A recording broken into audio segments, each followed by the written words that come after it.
Cristiano é um daqueles caras. Essa é uma frase do Werner Herzog. Ele falou assim: se o cinema não existisse, eu teria inventado o cinema. Isso é uma frase que acho que se aplica também ao Cristiano. Se o cinema não existisse, ele teria feito cinema do mesmo jeito, né? Com a origem que ele tem, que o filme aponta, e com a luta dele, pessoal, ele já tem entre outros filmes, que nem tão velho assim, né? Mas já tem entre outros filmes, tem Mataram Meu Irmão, de 2013, O Boto e o Homem, de 2012, Sinfonia de um Homem Só, 2012, O Ipiranga, 2010, O Homem da Cabine, 2008, Construção, 2007, Curso Mostrar em Alma, do Museu Agostinho, Lucrécia, 2007, Corações do Deserto, 2006, Os Solitários, 2005, 448, 2005. A maioria é em ficção, alguns deles é documentário. Esses filmes já foram, entre outros lugares, exibidos na Mostra Internacional de Cinema de São Paulo, em outras edições do Festival de Documentário, no Festival de Havana também, né? Então, além disso, né, eu sei que o Cristiano lê muito, e lê especialmente diretores que escrevem livros. Eu detectei a bibliografia preferida dele, né? E dá aulas na Academia Internacional de Cinema, onde ele começou a fazer filme, né? Bateu na porta lá em 2005, né? 2004, eu estava começando, né? Depois eu me juntei a ele, mas naquela época não estava uma coisa da produção dele, né? E quer estudar cinema, ganha uma bolsa e está aí, professor e o realizador do Prolífico. Então, olha, o Burlan fez isso tudo de filme, não é tão velho assim. Lê tudo que lê, dá aula. Eu não sei como é que ele tem mais tempo. Subindo aqui, ele falou que ele está dirigindo uma peça de teatro e está também dirigindo outro filme que é O Amador. Sobra tempo mais alguma coisa? Eu conheci vários namorados que ele teve ao longo dos últimos anos, sem querer entregar a ninguém. Mas sobra tempo para mais alguma coisa? Assim, falar um pouco para você o que é fazer filmes, essa compulsão, você pode falar assim, compulsão por fazer cinema? O cinema, antes de mais nada, para mim é um instrumento de precisão para tentar compreender o que é o mundo. É um lugar que eu não me encontrei, na verdade eu me perdi completamente. Quase num caminho sem encontro. Sendo um pouco radical, quando você opta pelo cinema, pela vida do cinema, você tem que deixar de lado uma coisa chamada vida. Que é exigido uma disciplina espartana, né? Um querer conhecer que é necessário um rigor. Esse rigor acaba atingindo a sua própria vida.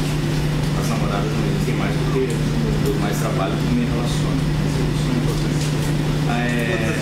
Outras virão, sempre.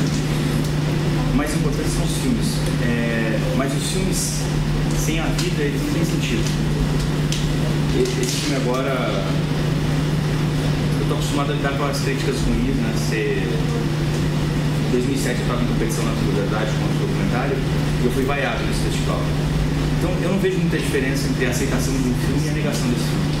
Na verdade, eu acho que a própria resistência, quando você realiza um trabalho audiovisual, ela é força motriz para continuar produzindo. Eu não acredito nesse falso ufonismo que existe assim, no mercado do cinema brasileiro. A gente produz muito, existe uma indústria de cinema. Primeiro que se pensa em indústria, pensa em produto. Eu não sou uma máquina, eu não faço produto. É muito difícil produzir e realizar filmes no Brasil. Independente se é documentário ou ficção, independente se você tem recursos ou não. Tem uma coisa anterior a isso, quase primitiva, né? Eu me pergunto, por que eu preciso fazer esse filme?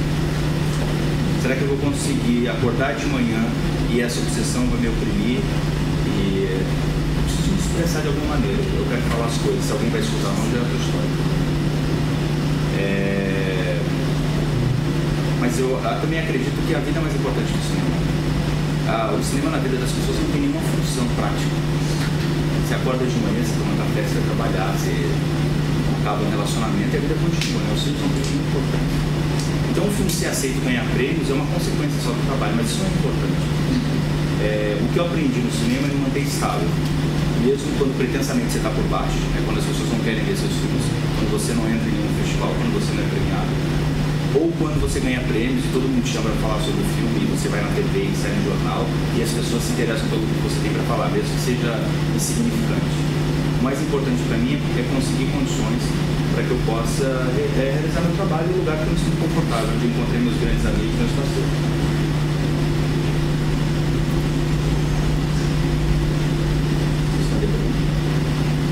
Respondi, foi um bom sabão, né?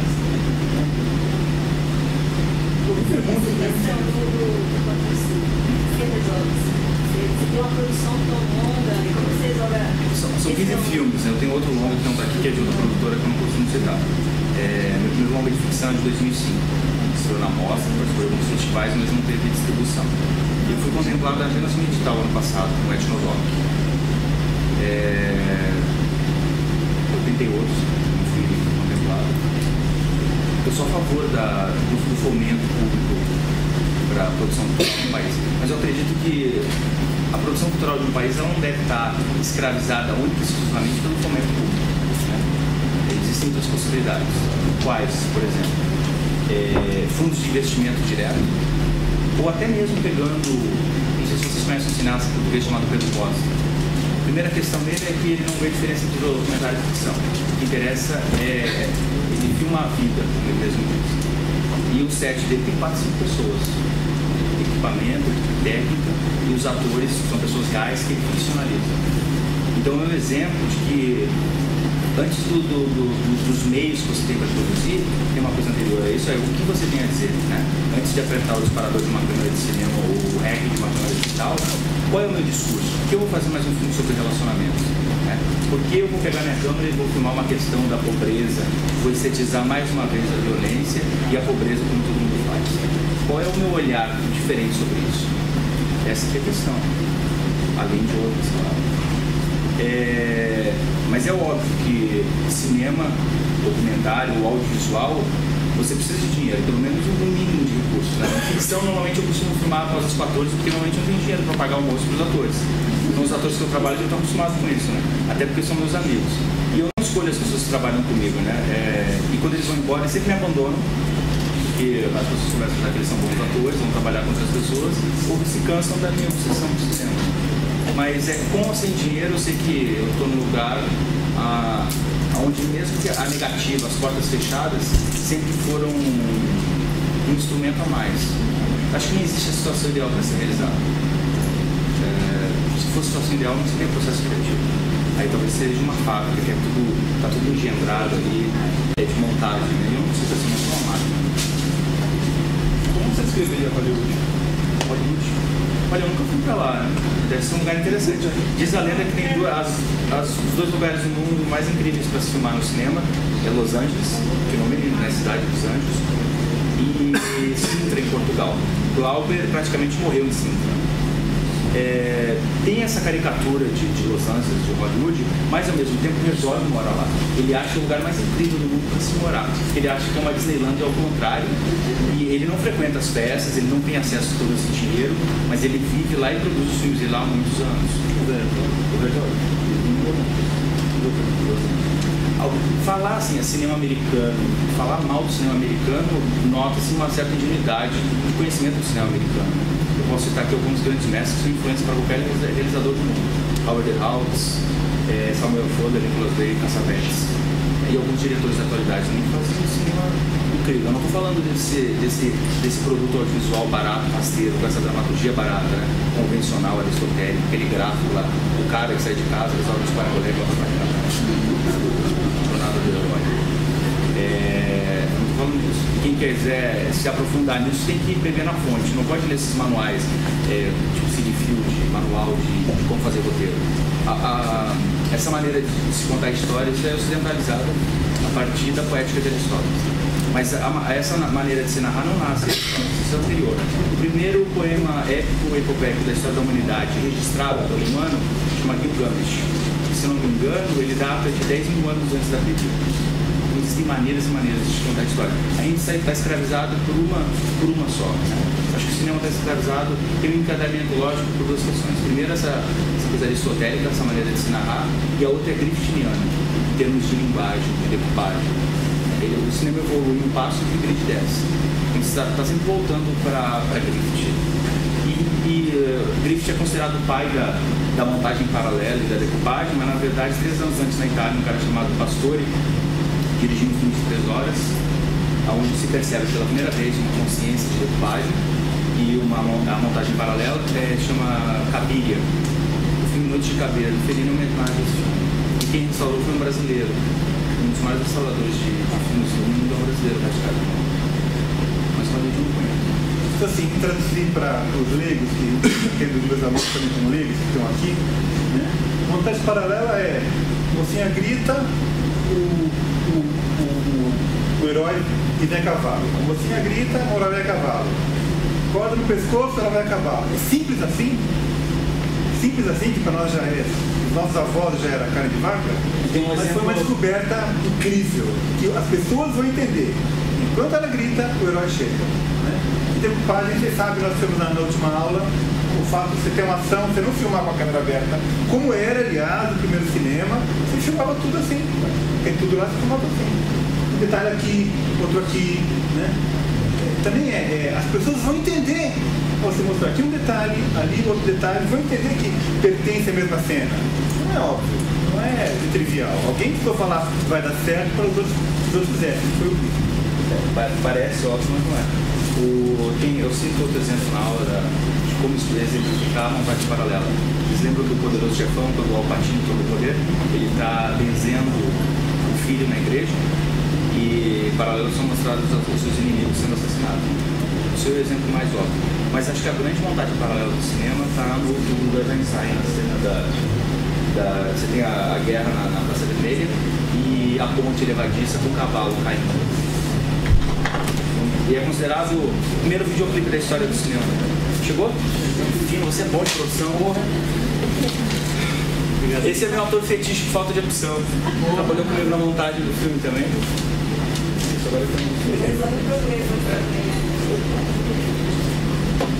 Qual que é o orçamento dos seus filmes? Pode falar? Posso. Eu normalmente orço minhas ficções de 600 mil reais. É óbvio que eu nunca consegui esse dinheiro. Né? Como é que eu faço os filmes?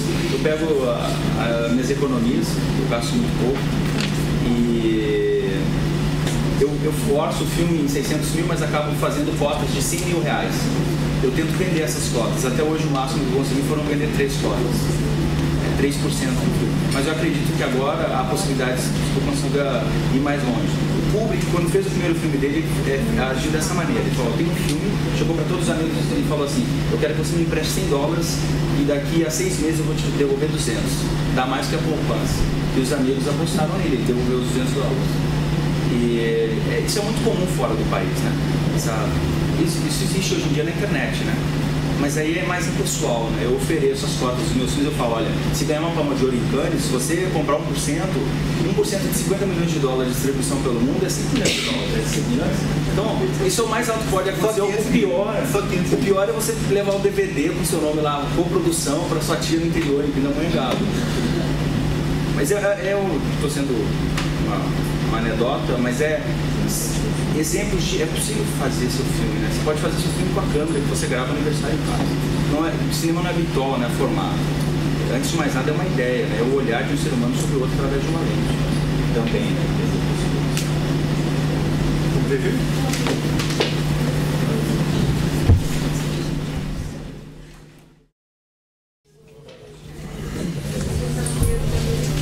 O ideal não é ver um filme, pelo menos um filme para felicidade, e sair por aí tagarelando.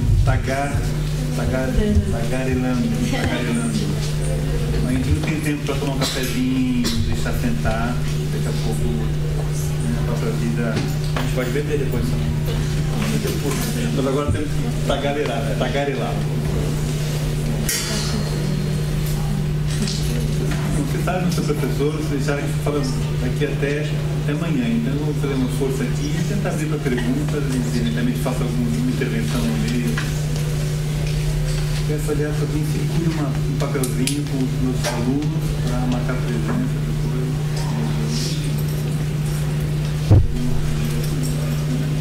Uma pergunta para você,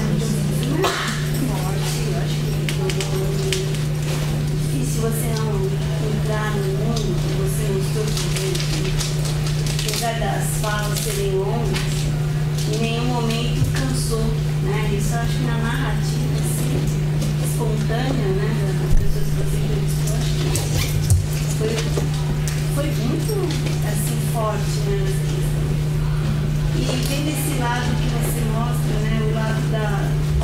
lado, né? A gente sempre vê o lado da vítima, que o bandido fez a vítima, né? Não o cara que é a vítima do próprio bandido. Você, sem demagogia, mas você como cineasta, você acha que a arte pode mudar o conceito dessa periferia? Não. Tão violento do jeito que ela é? Acho que um livro, um filme não salva ninguém. Há muitos anos já... Mas a arte em si? Acho que não. Você acha que é um resgate? Há mais de 10 anos eu dou oficina de teatro e cinema na periferia de São Paulo. E a primeira coisa que eu falo para eles, olha, esses projetos aqui dependem de projetos públicos, daqui a um ano vai acabar, a gente vai embora, vocês vão continuar aqui. Se alguém tem que ser salvo, porque eu não acredito que alguém vai ser salvo, é por ele mesmo, é um indivíduo, né? Agora, você ter acesso à literatura, a cinema, que isso te acrescente alguma coisa, mude sua vida, eu não acredito nisso. Acho que é uma visão um pouco ingênua do mundo. E você acha que não mudou a sua percepção? O cinema não tem importância na vida de ninguém. A gente acorda de manhã, tem que fazer outras coisas e a vida continua, né? Se você acreditar que isso tem alguma transformação, acreditar na arte como uma função catártica, não sei, uma visão pessoal, não sei se é uma regra geral, mas eu não tenho fé nisso. O que ela te dá ela te dá instrumentos para que você comece a perceber as coisas do mundo de maneira diferente. Você mude a perspectiva, isso sim. Mas usar, até uma frase do Orson Welles, um filme quando se torna um simples veículo de uma mensagem ideológica, política-social, ele já nasce morto.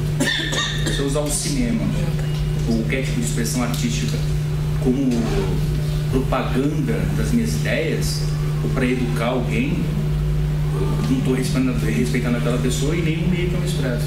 E na história da arte a gente tem, principalmente na história do cinema, né? O Fritz Lang, quando o Hitler tomou o poder, ele tinha o braço direito dele da cultura, o Goebbels, convidou o maior cineasta alemão na época, o Fritz Lang, para ser o cineasta do Terceiro Reich. E na hora o Fritz Lang aceitou. Na mesma noite ele fugiu da Alemanha. Essa função ficou na mão de uma cineasta, que é a Leni Riefenstahl. Se você separar o artista da obra, como o cinema, os filmes que ela fez são muito sofisticados em termos de linguagem, né? Mas ela usou o ofício dela, que ela dominava muito bem, para fazer propaganda do regime nazista. Isso parece um velório. O final é chocante, né? Como que você se relaciona com essa produtor? Acho que um dos motivos de ter realizado esse documentário é porque eu conto a minha história com meus amigos mais próximos, um pouco hiperbólico, né? Um pouquinho exagerado, e que eu ficcionalizo a minha vida, né? E na verdade, não, né? A história parece história de livro até, né? Parece uma invenção, né? Que é tão trágica, né? Mas o trágico na vida das pessoas, eu até falei com o menino que saiu aqui agora, ele falou, como é que você conseguiu lidar com essa dor, com essas coisas todas? Eu perguntei para ele, já teve algum trauma na vida? Ele falou, já. Como é que eu vou mensurar a dor? Você pode sair daqui, atravessar a rua e tropeçar numa pedra. Isso pode te afetar de maneira muito mais profunda e ter uma reverberação devastadora dentro de você do que toda a história trágica das pessoas que tem na minha família. Eu tenho uma pergunta um pouco mais técnica. Como é que foi pensar a fotografia? Primeira coisa, eu não poderia sintetizar a morte do meu irmão, mesmo fazendo isso, né? Você tem uma relação com forma, com linguagem, então você está... Eu pedi para o fotógrafo que a fotografia fosse o mais cru possível, não por ser uma linguagem de documentário.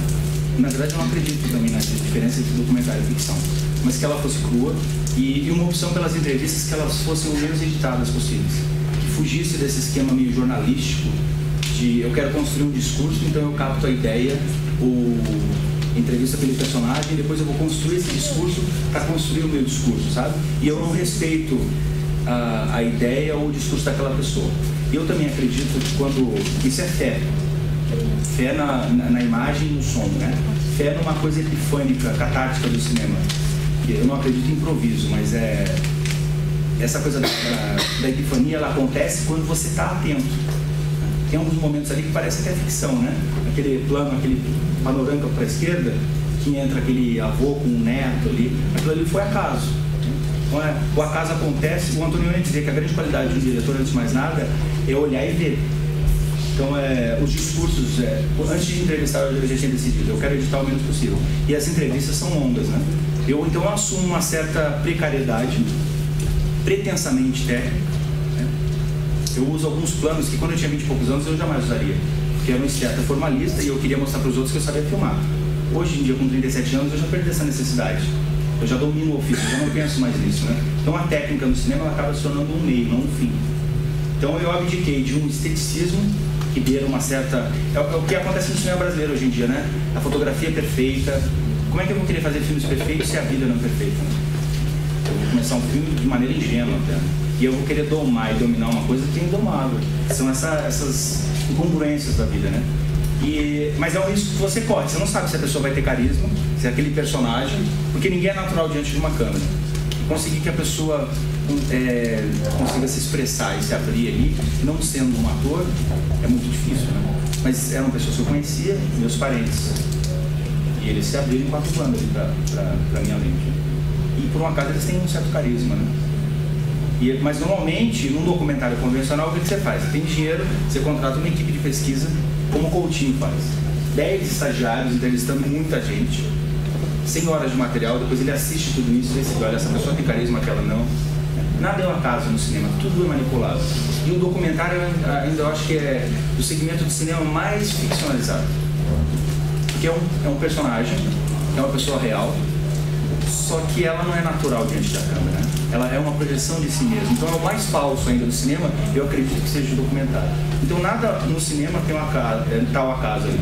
Em termos da montagem, vocês podem perceber que o filme tem umas barrigas, tem umas certas piadas, assim, porque é muito tenso, né? A história é muito pesada. Eu precisava dar um respiro para o espectador, né? Que não ficasse todo momento sendo sobrecarregado com aquelas histórias tristes e trágicas. Não vem... Ela é alternada com essas pequenos pontos de respiração ali, uma certa barriga na edição. Os meus primeiros editores, que eu tive 3 montadores, demiti os 3 meses sem pagar. Eles diziam assim, não, mas falta ritmo, né? Falta ritmo do quê, meu? Não comercial de margarina, entendeu? Você quer dar ritmo ao assassinato do meu irmão, né? Tem umas coisas ali que você tem que respeitar, que é um tempo... já que eu tô na boca, vou falar de Heidegger. É aquela coisa do Heidegger, Gerheim, voltar para casa, né? Não é o tempo do relógio, é o tempo contínuo, é o fluxo contínuo, é o fluxo interno, como se fosse um moto perpétuo, o sangue que corre nas veias, sabe? Não é esse tempo do relógio, é outro tempo. Os gregos têm o kairos, né? Isso, o kairos, aquele tempo úmido, isso. O tempo cronológico e o tempo sentido. Por isso que eu gosto de vir na academia, que você tem essa resposta rápida, mas é isso mesmo, é do kairos. E uma pergunta constrangedora? Já que você está falando sobre isso, quantas horas no total deu de filmagem? Assim? É muito pouco. Pela primeira vez na minha vida, eu sempre sei onde eu quero chegar, mas eu me dou a liberdade. A gente acabou de fazer uma ficção sem roteiro, sem roteiro, sem produtor, sem assistente de direção. E aí eu tenho 50 horas de material e vou demorar muito tempo para montar esse filme. Mas esse documentário eu fiz em 5 dias, até porque era o tempo que eu tinha. O tempo do cinema está relacionado à quantidade de dinheiro que você tem. Olha, esse daqui é o dinheiro que eu tenho, e aí isso dá para gasolina, alimentação e equipe pequena. Então eu tinha 5 dias para fazer o filme. E são 10 horas de novo. Isso para um documentário é muito pouco. O que chama atenção, dado no filme, um depoimento que acho que é um depoimento chave, né? Que alguém que faz uma ponte. A grande pergunta do filme não é quem matou meu irmão. Porque se fosse um policial latino-americano, a semelhança do filme O Segredo dos Teus Olhos, vocês viram, todo mundo viu, né?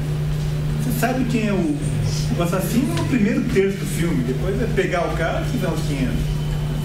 O cara virou guarda-costas da presidente, aquela coisa. E sabe-se quem é o assassino, né? Do Rafael logo no começo, né? Não é nenhum segredo. Mas o filme tem sim uma pergunta, é um filme investigativo, né? A pergunta é, o que eu estou fazendo aqui nessa família?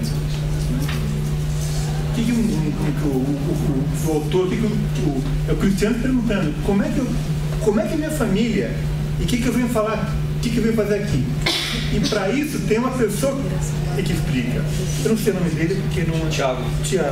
Ele é o quê? Ele é primo? É amigo de infância. Amigo de infância, né?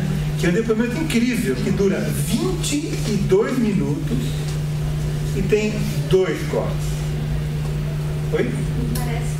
Tem 22 minutos, é uma fruição com 2 cortes. Essa é a pajuda de me chamou a atenção, estou vendo agora pela segunda vez. E me chamou a atenção, agora eu fiz e tive a manhã de medir, que é totalmente contra a gramática audiovisual. Picota, apertar com o outro para dar mais ritmo, né? Essa que é a gramática básica, que eu ensinei na última aula, inclusive. Né? Essa que é a gramática básica. Que ele vai contra e segura a performance dele, que é um cara de teatro, mas não está sendo teatral aí, né? Ele ajuda a responder, olha, eu assim como você, eu tive nessa fronteira da marginalidade, da periferia, e tenho uma vida cultural, oficina, não sei o que e tal. Então acho que essa é a pergunta do filme, né? O que eu faço nessa família? Será que eu sou adotado? Que é a primeira imagem que eu de criança tinha? Então, Costri, entrando nessa... Estou aqui pensando que a primeira resposta que você deu foi que você não acha que a arte, o cinema, enfim, tem possa ajudar alguém a mudar e tal. A minha pergunta é o porquê de você expor a sua vida, uma coisa tão íntima, tão dolorosa, essa história toda, expor dessa maneira, se você não acredita que isso vai, sei lá, mudar alguma coisa na sociedade que está, enfim. Primeiro eu acho que colocar o filme no nicho de simples exposição é minimizar e simplificar o filme. Né? Não tem problema, só vou usar a tua pergunta, que é bem interessante, para gerar um pensamento aqui. Acho que colocar o filme nesse gueto de exposição é reduzir e simplificar essa problemática do filme. Por quê? Porque eu não estou falando do assassinato do meu irmão só. Falando do assassinato de muitas pessoas que são assassinadas até hoje. Eu poderia estar morto. Eu e esse meu amigo ali, a gente teve 18 amigos. Eu cometi alguns delitos, ele mesmo fala ali. Não tenho orgulho, mas não matei ninguém. Ainda não. Mas o filme, o que está acontecendo com esse documentário? Que é muito simples, né? A grande crítica que eu recebi do documentário foi do Amir Labak. Ele falou: seu filme foi selecionado por uma única questão. Porque ele não é um filme de música, ele não é uma terapia, não é uma sublimação freudiana. Ele, antes de mais nada, é cinema, né? Tem um discurso ali de linguagem. Não é desassociado, eu não estetizei o filme. Eu pensei, nossa, o Godard fazia documentários, agora faz assim, eu vou fazer isso. Não, me relacionei com uma coisa pessoal. Aí eu faço alguma pergunta para vocês. Me fizeram, como é lidar com uma questão tão pessoal? Eu falei, é possível fazer cinema se não for uma questão pessoal? Né? Se eu vou filmar um elefante na África, ou uma parede branca, é sempre um olhar pessoal sobre alguma coisa. Né? Então o filme atingiu uma... só por isso ele já se justifica. Ele saiu do gueto da cultura. Imagina eu, meio cambaleante assim, meu discurso dele. Fui convidado para ir pro Jornal da Cultura essa semana. Falei muita bobagem lá. Mas eu não sou um cientista político formado na USP, né? Se eu fosse querer parecer o Pondé, o Portela ou outro, eu tentar dar respostas inteligentes, até porque eu não me considero inteligente. Esses caras são, eu não sou. Eu não tenho, como dizia o Foucault, reserva de cultura, né? Pelo contrário, que entra, sai, o que ficou. Mas o filme saiu do nicho da cultura e ele está levantando discussões antropológicas, sociológicas e principalmente políticas, né? Se só por isso atrai atenção para um lugar que é comum hoje em dia, como ele muito bem diz, quando aparece no jornal ali alguém morreu, foi assassinado, é só um dado, uma estatística. Foi o que eu senti, o que mais me apavorou quando enterrei meu irmão foi isso, que ele vira uma estatística, né? Existe toda uma indústria da morte, que as pessoas querem ganhar dinheiro quando as pessoas morrem e você está naquela situação, você quer pagar e não quer pensar nisso, né? Então o filme está gerando uma discussão. Se o filme é bom ou ruim, se ganhou o prêmio ou não, se vocês gostam ou não, isso tem segundo plano. O importante é que está gerando uma reflexão, que não seja só no gueto do cinema, sabe? Não importa se ganhou o prêmio ou não, eu estou me chamando para isso. Claro que é importante, porque vai me abrir portas para poder produzir de maneira mais tranquila. Mas ele saiu do gueto da cultura, é isso que importa. Eu dei entrevista para muita gente interessante. No começo eles me colocaram nesse recorte, o pobre que foi salvo pela arte. E eu sempre digo, eu não fui salvo. Eu tenho essa relação com toda essa tragédia que está em mim. Isso não me, a diferença é que não me congelou, entendeu? Eu continuo, mas eu não consigo desassociar tudo isso que eu passei, né? Mas os filmes eles têm esse poder de criar essa potência maior, que é gerar essa reflexão, discutir realmente a problemática. Se isso está acontecendo, aí eu fico mais tranquilo. Mas na verdade eu também sou um filho da puta. Eu mostro as fotos do meu irmão ali morto, né? E aí eu tinha dúvida, até hoje eu sou bem inseguro com essa cena, eu não sabia se colocava ou não. E aí de uns tempos pra cá, os meus começaram a me descobrir, achando que eu sou. Eu acho que está na hora de mudar de profissão. Quando as pessoas começam a te aceitar, é um mau sinal, né? E aí eu moro no Copan e tem um crítico lá, cineasta, eles são belga, chama Jean-Paul Bernabé. E aí ele assistiu a ficção, que esse cabra aqui é o protagonista, e o documentário. Ele falou a coisa mais bonita, que me trouxe uma certa serenidade em relação às fotos do final.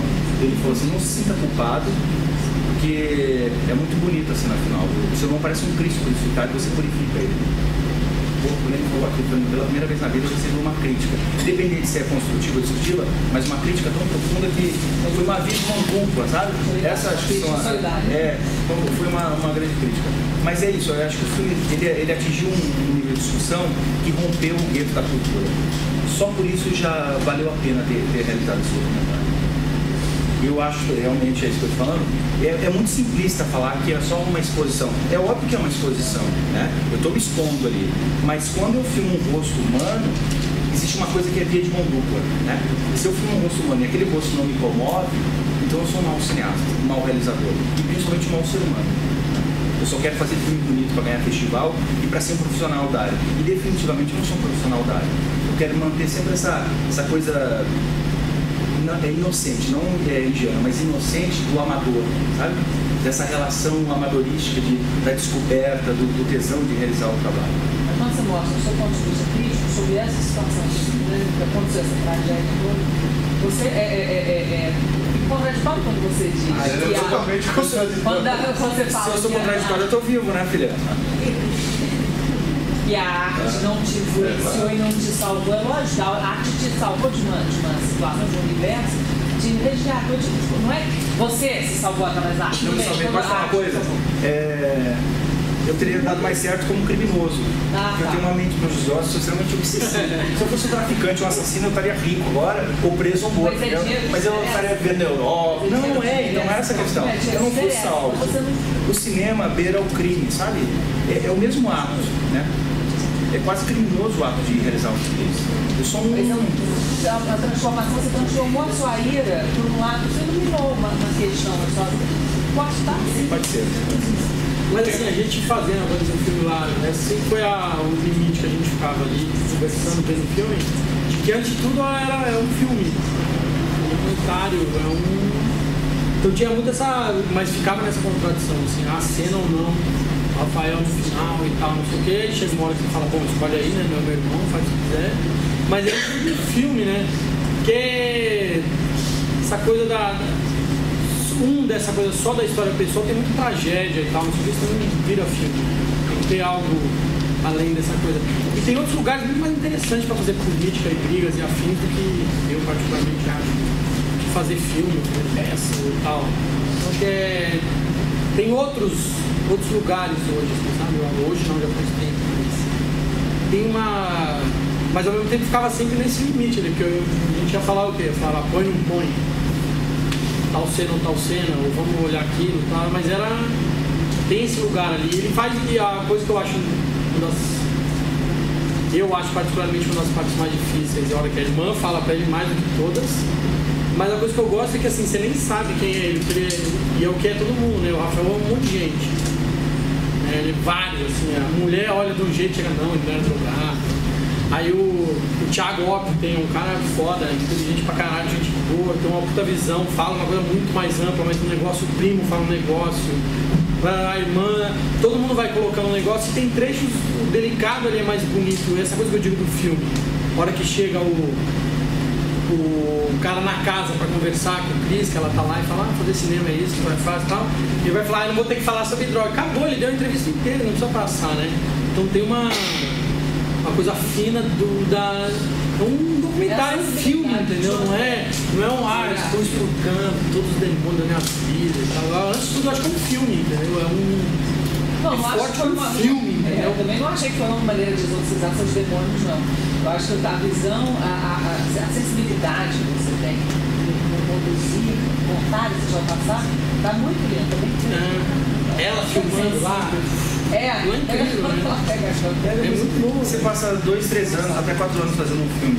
Aquilo ali vai, de certa maneira, é estranho falar isso, mas você cria quase um distanciamento, sabe? Às vezes parece que aquela história ali não foi comigo.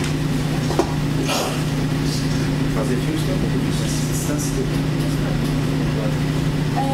Teve alguma coisa assim, você não sabia, que você foi saber na gravação e você te imitou, porque era parente, né? Pessoas que você conhece, e você pensou, putz, esse cara vai trabalho de falar, isso aí vai ser ruim e tal. Não, a equipe quase foi assassinada, né? Porque no Capão Redondo, foi cercado com os caras com armamento pesado. Há 3 anos atrás eu recebi uma proposta do Chanel Santos para fazer documentários. E eu ia mudar para Paris, não teve sonhos, né? Mas eu não ia morar. Eu ia morar em Paris, mas ia fazer documentários em zonas de conflito. Sempre eu sentia, o Robert Carlos, vou morrer. Mas aí eu fiz uma pergunta que foi básica para mim. Se eu estou filmando alguém aqui e alguém toma um tiro, o que eu faço? Eu continuo filmando ou vou cuidar dessa pessoa? E aí vem a questão da moral e ética do documentário, né? Eu me coloquei nessa posição. Então eu não sei se sou ingênuo, eu tenho fé na humanidade, eu acredito que se eu estou naquela situação ali, eu desligaria a câmera e ajudaria a pessoa.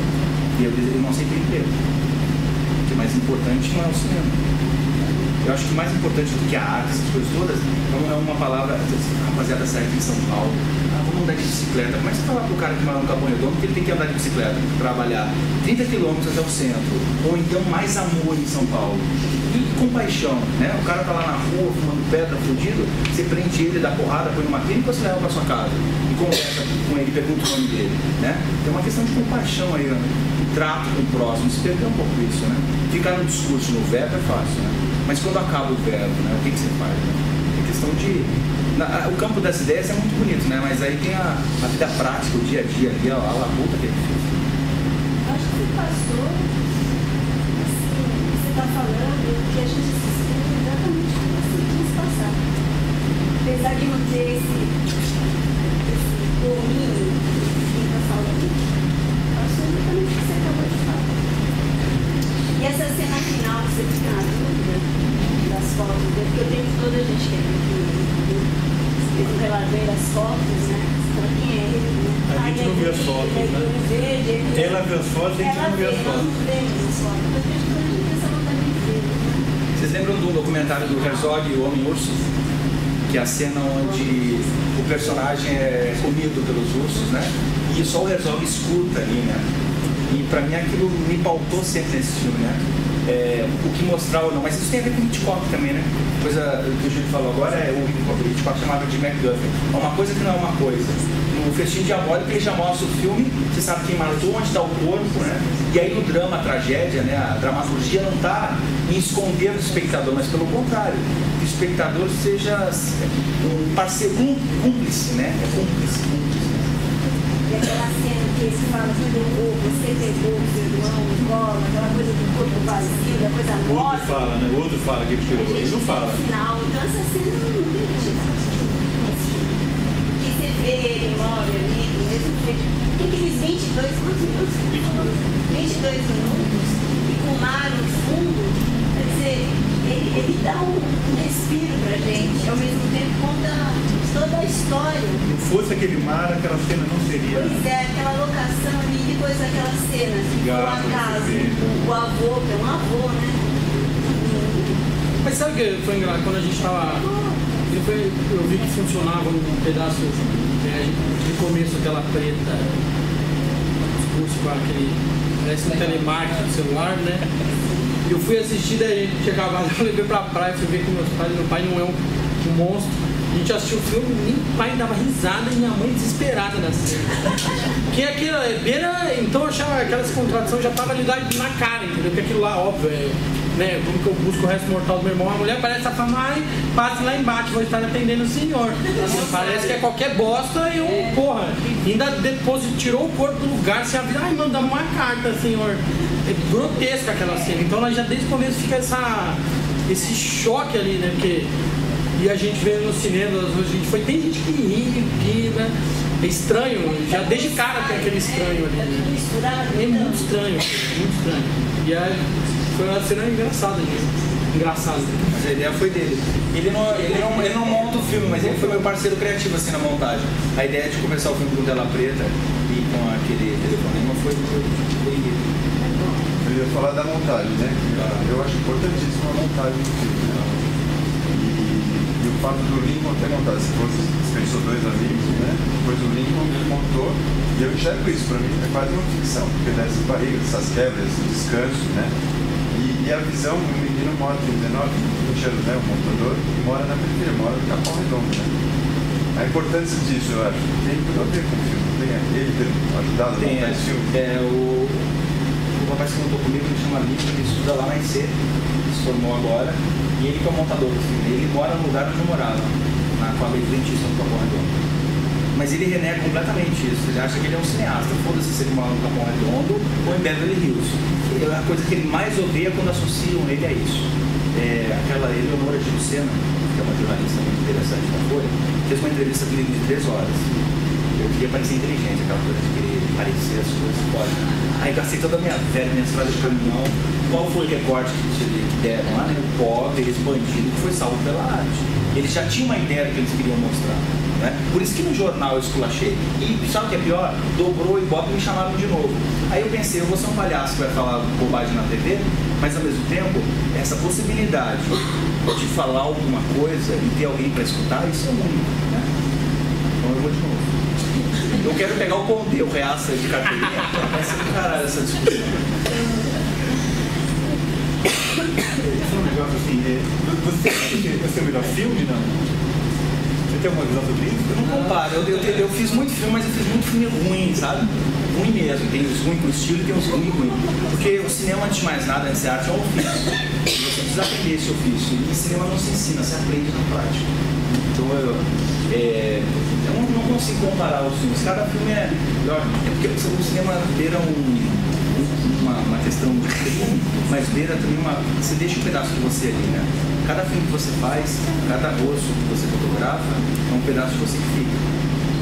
Então eu costumo dizer que são meus pequenos delitos, meus pequenos pecados, né? Mas assim, a gente sempre acha que o melhor filme vai ser o próximo, né? A gente fez um filme agora que chama Amador. É a história de um diretor que foi abandonado pela mulher, levou o dinheiro dele e ele tinha 3 opções: se matava a mulher, fazia um filme. E aí eu decidi fazer um filme, a história autobiográfica. E o Henrique faz o diretor. E o Jean-Claude Bernardet assistiu o último filme, que ele é protagonista, e o documentário. E aí ele falou que queria ser dirigido por você. Eu falei, então você já tá no filme. A cena final, eu já fiz 5 finais, vou voltar mais de um ano. Mais uma festa. Aí a cena final, quarta-feira que vem, o diretor vai visitar o crítico, que pela primeira vez na vida fez uma crítica decente sobre os filmes dele, descobriu ele. Então a cena final é ele discutindo com o Bernardet, cinema, vida e afins. E o Bernardet é uma figura incrível porque tem mais de 80 anos, né? Um cara que chegou aqui muito novo, e aí começou a fazer umas críticas onde ele criticou o Glauber Rocha abertamente, dizendo que o cinema novo era ultrapassado e era cópia do neorrealismo italiano. Então gerou uma polêmica tremenda, mas é um cara genial. E aí eu tô pra fazer essa cena, né? Eu gosto de fazer filmes, entendeu? Eu gosto de estar no set. Eu gosto de fazer o filme, gravar, filmar e montar. Todo o circo depois não é agradável. Eu sempre me sinto numa jaula, um animal sendo um peixe no aquário, é isso. Eu me sinto um peixe no aquário. Mas não tem como você emitir opinião e não querer que as pessoas... disso tem uma coisa, eu vi uma vez um dia Couto na Roda Viva, eles falando dos prêmios, literários e tal, não sei o que, daí ele falando assim, pra mim isso é uma coisa muito bizarra ter um prêmio literário. Eles deviam, se aquela comissão se julga interessante, eles vão pegar aqueles livros todos e sortear um. Se o cara as pessoas que estão fazendo livros, teatro, filme, eles criam um mundo tão específico, toda uma coisa envolvida naquele mundo que não precisa comparar mundos diferentes, né? Esse é o mundo inventado, o sentimento que você põe, as coisas potentes que aparecem, ele é melhor do que a do outro. Muito difícil comparar, né? Mesmo dentro dos filmes, né? E estranhamente uma coisa vai meio levando a outra, assim, a gente tá A gente não, né? Mas eu tô sofrendo já por antecedência, faz 3 semanas que eu vou falar com o Sr. Jean-Claude, com o nervoso e tal. Mas esse filme, o Amador, agora fica o tempo inteiro nesse lugar, o Gustavo faz, aí a gente fica toda hora, o que é realidade, o que é ficção? Existe essa diferença, qual é a importância disso? O que acontece, assim? Pra gente ali, o ator, a hora que liga a câmera, é de fuder ali, 40 pessoas de olhando a ação, 40 não, que a produção é pequena, 15 pessoas ação, e aí o que é e tal, então mistura com isso, aí a gente fala, daí eu fui conversar com o Lincoln como diretor sobre um filme, então tem toda essa coisa da realidade, ficção ali, que é uma loucura. Você perguntou? Eu esqueci. Tá corintiano na balada, né? Mas esse filme pegou. Lembrei. Naquela cena da praia, quando chega o avô e o menino, você tinha visto o avô andando na direção e mudou a câmera pra pegar ele chegando a tempo? Ou você não tinha visto? Eu senti, percebi. Você não estava olhando. Essa coisa quando você tá. Não, você tem uma visão. Tá? O que você perguntou? Não, então você tinha visto. Você não pode se concentrar, porque quando você faz um quadro cinematográfico, o importante quanto você está enquadrando é o que você está enquadrando. Você está eliminando o universo inteiro, excluindo o universo inteiro, centralizando o seu olhar sobre uma coisa. Mas você não pode esquecer, mais importante do que o campo é o extracampo, é o que está fora do quadro. Eu estou ali, mas eu estou percebendo as coisas que estão acontecendo no documentário principalmente. O meu fotógrafo não é muito hábil, mas é o que eu tenho para agora, é meu parceiro, tudo bem. E aí eu falei para ele, não trava no cabeçote, deixa solto, que daqui a pouco vai pintar uma baleia aqui, eu vou querer filmar. Eu travo pouco. Então por isso que não é perfeita, é meio assim, né? Ela vai, mas eu percebi que eles vinham. E eu não sei se ia dar certo, eu só tentei. Mas ele falou assim, deixa eu contar a história que eu vi do Rafael. Ele falou assim, pã! O Rafael, que é fotógrafo, e parou lá. Mentira? Não, é isso, só que eu dei uma porrada nele. Eu falei, pã, filha da puta. Aí aquele tava travado. E aí, foi assim. Por aí. Mas assim, esse filme pegou e os outros não. Como é que você fez? Eu tenho explicação. Eu acho que funcionou as coisas. Estamos aqui. Se ele fosse num lugar, não teria ninguém aqui hoje. Mentira. É verdade, é verdade. Eu tenho outros filmes tem filmes que não foram vistos. Tem um filme chamado Dissonante, uma ficção. Começa na Argentina, eu nunca fui pra Argentina. Um amigo meu tava passando por lá, eu falei, grava uma cena dos panelaços aí. E o filme parece superprodução, mas não é. Mas eu acho que o filme que eu consegui construir alguma coisa ali, mas ninguém quis ver o filme, não entrou nem no Festival de Votorantim, nem em Pindamonhangaba. Mas eu tenho fé que um dia o filme vai ser visto. E essa última ficção que nós fizemos no ano passado é um filme muito formalista, rigoroso, né? Eu tive que abdicar de todos os meus clichês de cinema para manter essa ideia que eu não sabia o que era meio obscura. E é um filme que eu tenho muito respeito, e foi a descoberta de novos amigos, sabe? Então é um filme importante para mim. Mas eu queria ter experiência um dia de ter dinheiro para fazer cinema, para não me preocupar com outras coisas que não fosse a mise-en-scène, né? O que eu vou colocar diante da lente? Porque eu sempre estou filmando pensando em outras coisas. O cartão que está no vermelho, a mulher que me deixou, se vai ter comida no set, como é que eu vou alugar o equipamento, mas eu não tenho dinheiro, tenho que devolver da hora, é emprestado. Então estou sempre existe um pouco de humilhação, né? Mas aí esses dias eu li uma frase do grande diretor japonês, Yasujiro Ozu. Ele dizia assim, diretor de cinema é uma puta velha que ninguém mais come e mora embaixo de uma ponte. De vez em quando passa alguém ali e joga uma moedinha. Era como ele se sentia, porque você se humilha muito para fazer filmes, né? E no cinema latino-americano, e você nem fala isso, né? Porque brasileiro não se considera latino, né?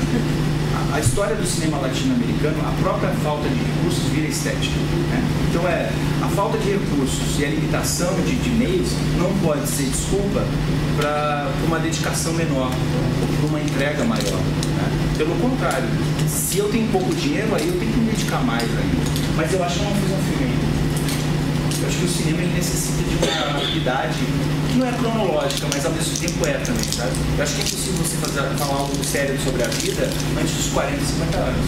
Né? Eu quero ter saúde, desenvolver, para chegar aos 50 anos e poder realizar um filme. Minha percepção da vida vai ser outra, exatamente. Eu acho que eu não fiz um filme ainda. Estou tentando aprender o que é o cinema para depois querer falar alguma coisa. Eu não falei ainda isso. falou assim. Você é corintiano também, sou. Que inspirador.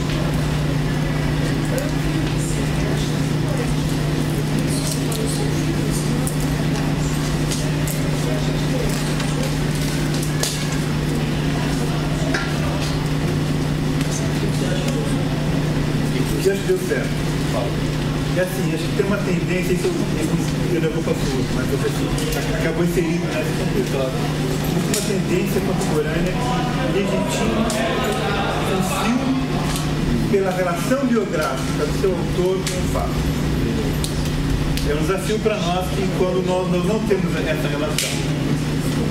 Mas, queira ou não, o Cristiano é chamado para dizer como é que foi a morte do seu irmão, como é que é na periferia. Se for em 2014, tem um filme do Brenan, artista plástico, né, escultor, que está aí embaixo, feito pela sobrinha neta. É como que ser sobrinha neta legitima você a apresentar o filme. Tem o Helena também da câmera. O filme do Marighella, feito pela sobrinha, que é Isa Ferraz Grins, puta de uma autora, audiovisual, muito bom, é sério, o brasileiro. Né? Então, assim, tem essa pegada atual. Um dia antes do Cristiano ganhar, ele esteve lá no festival de cinema da IC, né? Da Rede de Cinema, e ganhou um filme que é um curso de ficção, basicamente, mas ganhou comemoração um filme documental, que era um rapaz voltando para a cidade onde o pai dele foi morto. Começou a suicídio. Então, é um bom filme, claro, mas essa pegada é uma sensibilidade contemporânea da audiência. O filme é legitimado pela biografia de quem o fez. Mas você sabe que eu acho que isso é um pouco clichê até, essa coisa que você precisa sofrer para construir algo profundo.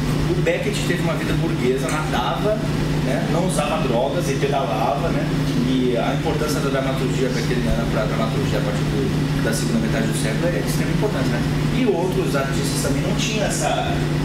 Parece que você não... Você quer saber qual é o seu drama, você foi violentado pelo seu tio, quem você matou, né? Quem mataram que estava perto de você. Você precisa de uma justificativa para fazer alguma coisa. Eu não sei, acho que sempre é culpa, tem um psicólogo. Pode falar mal, pode falar mal. É sempre culpa da psicologia. É sempre culpa da psicologia. Mas tem a gente está até ensaiando a peça nova, são dois textos do Foucault e aí tem um texto incrível, vocês veem que é um autor. Ele vai descolar essa ideia que é o autor e se justificar e gruda nesse nome que é o autor. E no abecedário brasileiro ele fala essa coisa incrível de...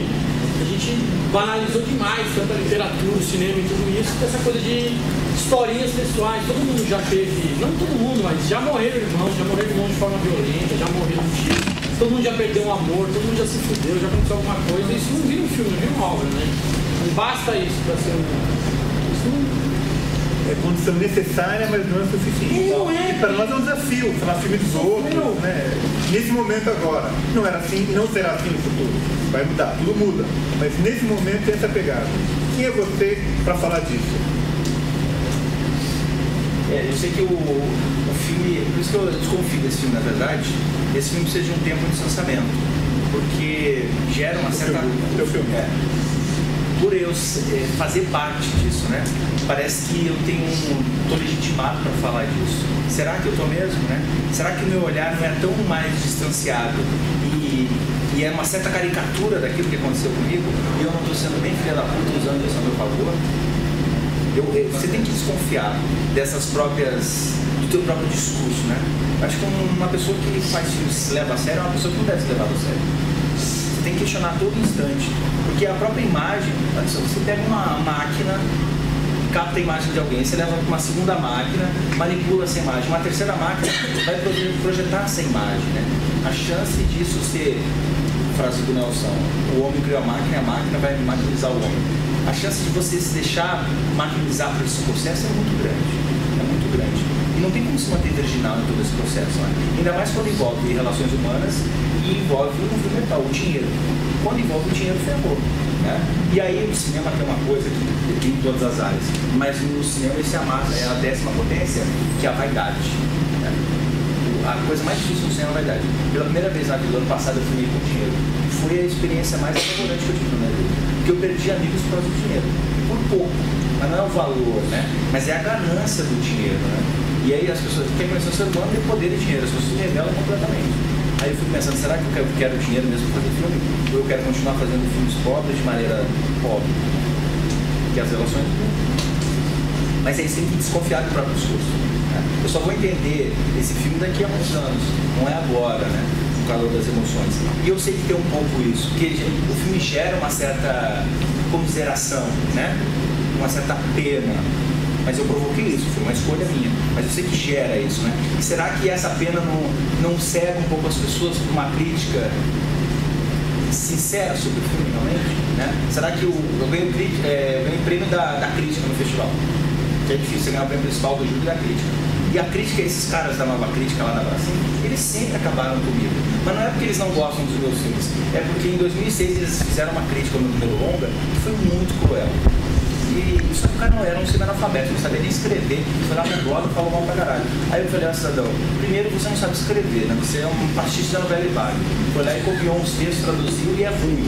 E segundo que eu te conheço, eu vou te pegar de porrada. A gente mora no mesmo lugar, na Augusta. Era uma piada, foi um... né? Aí falam, nossa, o cara é violento, vai dar uma porrada nos textos. Então até hoje eles têm medo de mim achando que eu sou violento. Eu não sou, eu sou uma moça, sabe? Eu tenho coragem de fazer mal pra ninguém.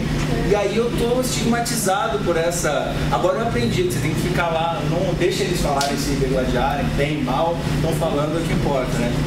Mas até hoje eu sou o cara que pode matar um crítico. Que não seria uma ideia. Nada família de você. Então. Eu falei que ainda não matou. Mas lá no programa veio uma mensagem no Twitter que eu queria responder ao vivo, a Poli não deixou. Chamaram de comunista viado. Achei lindo aquilo. Nossa, que bonito, né? Comunista viado. O Pasolini era gay, comunista e católico. Quer mais incongruência com o ser humano? E ela foi porque eu disse que era a favor do casamento gay, mas contra o casamento. Aí ela falou assim, mas o seu companheiro... Eu falei, não, mas eu tenho companheiro. Eu sou a favor do casamento gay, mas eu não sou gay. Mas como isso? Eu falei, não, o casamento é uma instituição falida. As pessoas vão casar, mas vão separar depois. Né? Pode ficar junto, mas casar, uma coisa tão demodê, né?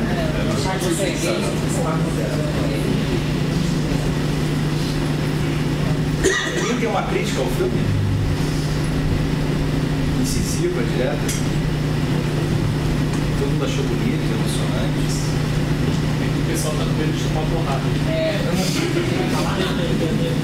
Nossa, tem um cara chamado Vincent Gallo, ele estreou um filme em Cannes e quase se matou depois desse filme, chama Brown Bunny. Os críticos podem ser muito ferozes e causar um mal muito grande na pessoa. No cinema, principalmente, que é tudo tão... Imaginem vocês, você sai de São Paulo, vai para um festival dos países nórdicos, para uma limusine de duas loiras gigantescas, se te buscam, ficam se ciceroneando, te colocam no hotel 5 estrelas, você se acha o rei da cocada preta, dali para Hollywood. Aí na outra semana você volta para São Paulo, o trânsito marginal, não tem dinheiro para pegar aquele ônibus de R$30, vai pelo metrô, tudo aqui para Parangolé. Chega 2 dias depois, você é despejado. Então olha como você convive no cinema, né? Esses extremos, assim. Uma coisa que eu aprendi a ser, na minha vida pessoal, eu sou esculhambado, esculachado. No cinema eu sou completamente estável, nada me abala hoje em dia, porque eu tenho 37 anos. Quando eu tinha 23 anos, eu entrei no festival de curtas na Mostra e não é tudo verdade. Aí viajei, fui para vários lugares e eu era um boçal, eu achava que sabia as coisas e eu não sabia nem falar sobre os filmes. Que filme eu tinha feito, sabe? E aí eu caí muito alto. Foi um fracasso.